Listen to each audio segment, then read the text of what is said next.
ازيكم حبايبي؟ عاملين ايه؟ يا رب تكونوا بخير وفي احسن حال. النهارده عملت فراخ بانيه، بس عايزاكم اقول لكم جميله قوي وصحيه. كمان حمرتها بزبده، يعني غير زيوت المهدرجه ولا اي حاجه، صحيه وتنفع دايت. يلا حبايب قلبي نشوف الطريقه مع بعض. هنا اول حاجه معايا بصلايه طبعا، وهنا قرن فلفل احمر واصفر، وبقسماط، والتوابل: فلفل اسمر، وبيكنج باودر، وزيت. الزيت ديت ان انا هصبع بيه ايدي يعني. تمام. اول حاجه اضيف البصل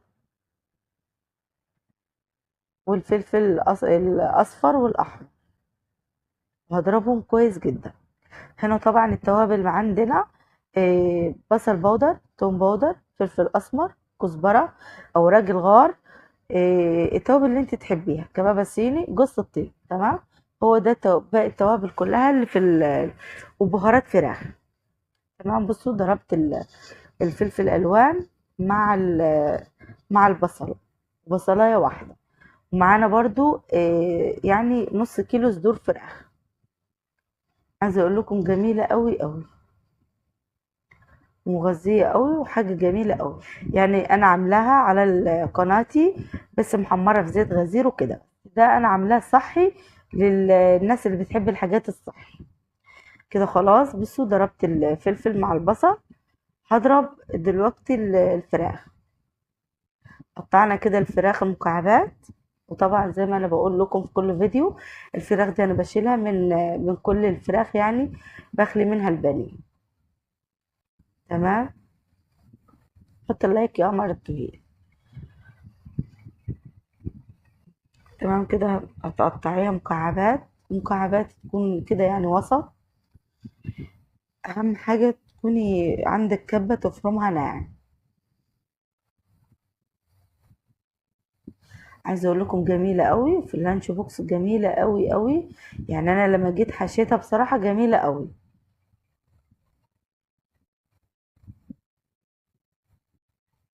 تمام كده. بصوا بضرب الفراخ كويس جدا. طبعا احنا مصفينها من الميه وغسلينها كويس. طبعا انا بغسلها بخل وليمون وكده وملح. تمام.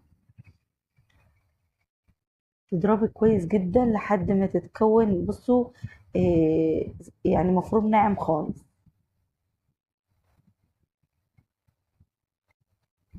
تمام.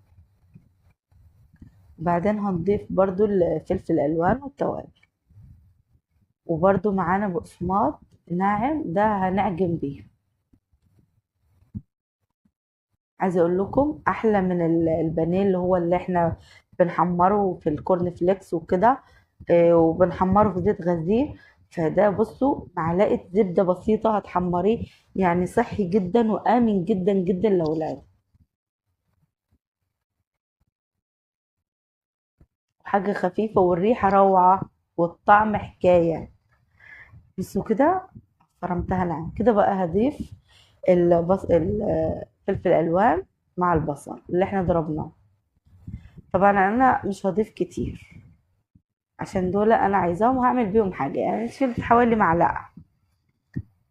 تمام كده. هضرب كويس جدا. بعد كده هضيف التوابل بتاعتي واضرب برضه.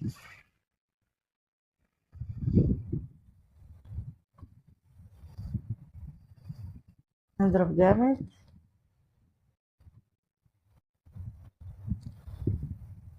اهم حاجه انا عايزاها زي العجينه كده.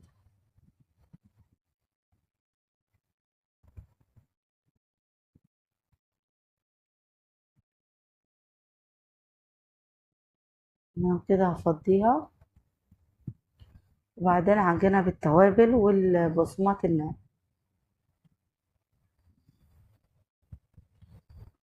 تمام. التوابل طبعا انا قلت لكم ايه التوابل. التوابل اللي انت بتحبيها تحطيها. بهارات فراخ، 7 بهارات اللي انت تحبيه حطيه. التوابل دي بتاعتك انت. بس انا بحط كده بقسماط وبعجن.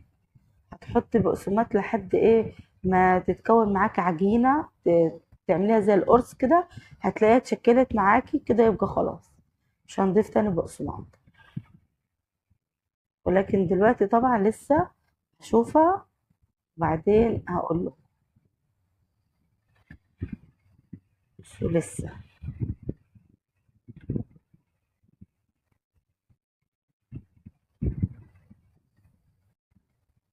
جميلة أوي. بصوا جميلة أوي، سريعة أوي. بصوا آخر حاجة بقى هحطها نص معلقة بيكنج باودر. تمام. وأقلبها كده خلاص. طبعا أنا عندي طبق فل ده عشان هحفظه في الفريزر. يعني هعمل كمية كلها هصبعها وهعمل منها صوابع وهحفظها في الفريزر. هطلع على حسب الطلب. تمام كده. بصوا بصبعها، دهني ايدك كده دهنة زيت بسيطة تصبعيها زي الفل.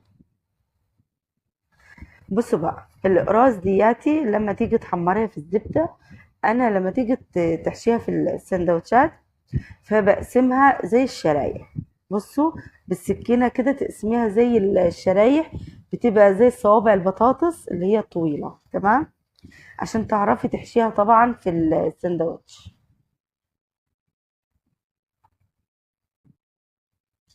عايزه اقول لكم جميله قوي قوي واحلى من ديك خالص، اللي هي بتتقلي في الزيت والزيوت مهدرجه وكده. لكن بصراحه دي حاجه صحيه وجميله قوي وخفيفه قوي. ويعلم ربنا كانك بصي يعني ولادك هيحبوها خالص.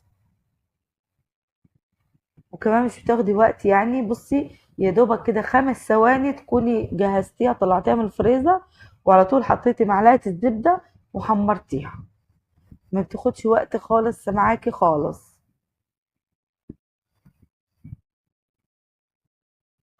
ممكن تعملوا لهم على قد مثلا السبوع 7 ايام تشيليه في الفريزر. انا بعمل كده.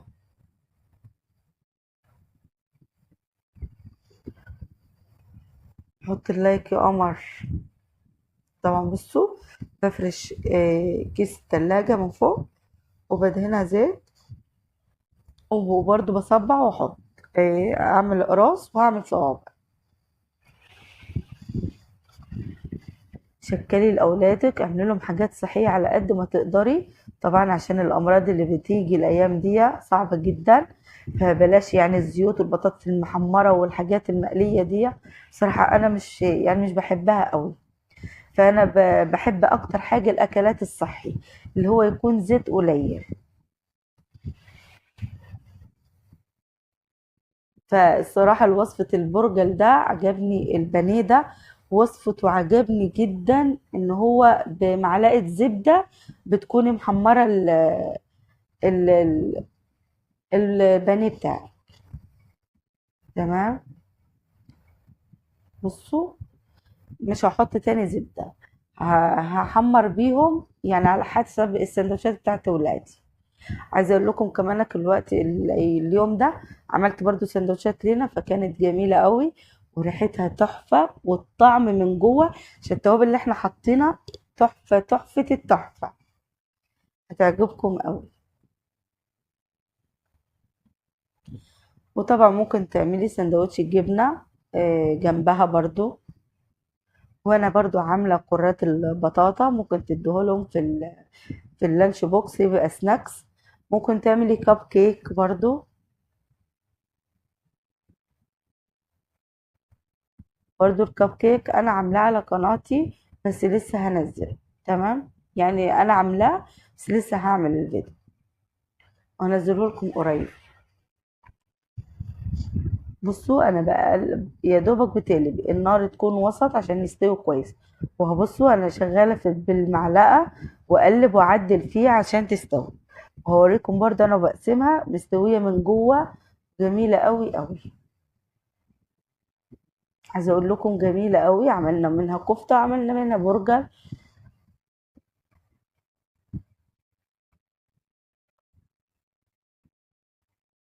برضه الزبدة اللي فاضت دي صدقوني ممكن تقشي بيضة وتعمليها جنب يعني جنبها لأولادك. يعني مفيش أي حاجة هنرميها. بصوا بقى أنا بفتحها تحفة. أوريكم دلوقتي أنا بقسم. بصوا وعايزة أقول لكم هشة قوي جميلة قوي قوي. طعمها تحفة. ايه رأيكم بقى في الجمال ده؟ حاجة صحية وحاجة جميلة قوي. حاجة مفيدة للأولاد. ان عجبكم الفيديو حبايب قلبي اضغطوا لي لايك وتفعيل زر الجرس، واللي ما اشتركش في قناه ام كراس يشترك. اشوفكم على خير ان شاء الله في فيديو جديد. باي باي.